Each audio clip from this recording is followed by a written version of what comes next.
We've been a country that has, over the last 100 years, let's say, absorbed migrations into this country. We've been a refuge for asylum seekers. One thinks of Jewish people coming from Russia, coming from Germany. One thinks of what happened in Uganda in the early 1970s.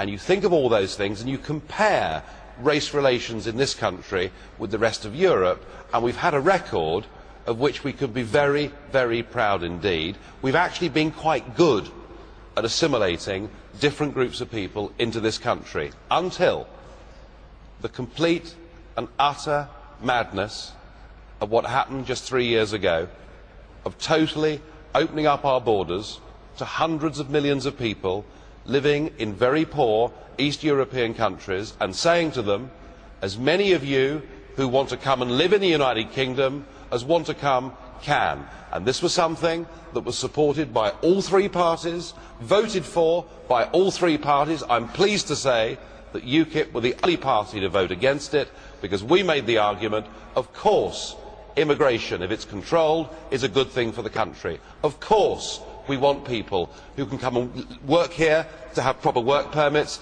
We're happy with that, but we do not believe in open border immigration. And I think what's happened in the last few years is that right across the UK, not just in the big cities, but in the small market towns and villages, people have seen a massive change.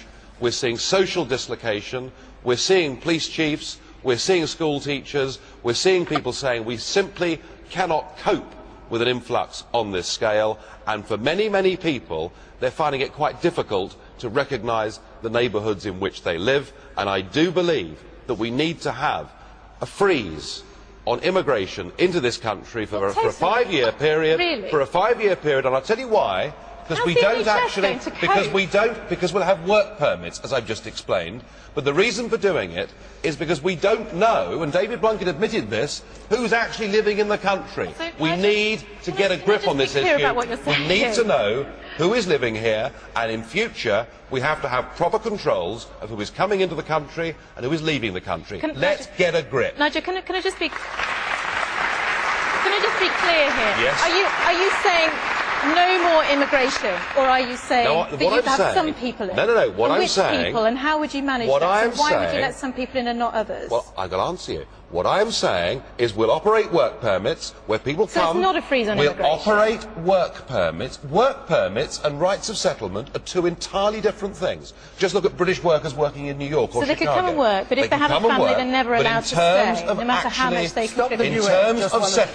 In terms of settling, I want us to have, my party wants us to have a 5-year freeze until we sort the mess out and find out who is actually here. We need that time to assess who is here legally, who is here illegally. The Home Office under David Blunkett admitted they had no idea how many people were in the country. So that's what we need the moratorium for. But that's quite different.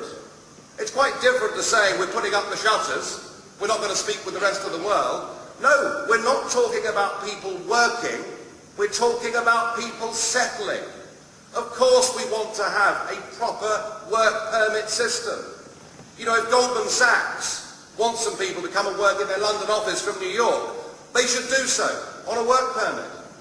If the fruit pickers in Kent genuinely need some short-term labour, they can do so using work permits. If a United Kingdom political party needs some help from a Spanish citizen, well, they can do so. They can do so using work permits.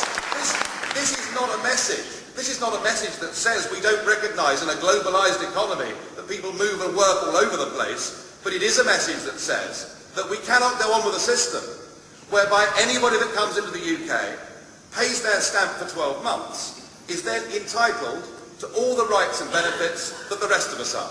That doesn't make sense. And you know, I've got a funny feeling that this policy of a 5-year moratorium isn't just going to be popular with our party.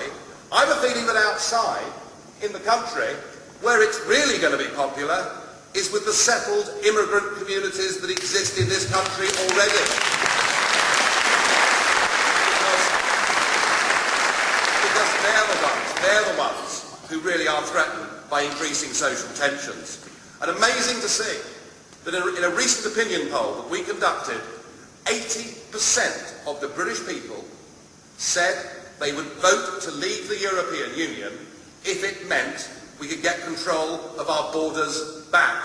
You see, that's the point, isn't it?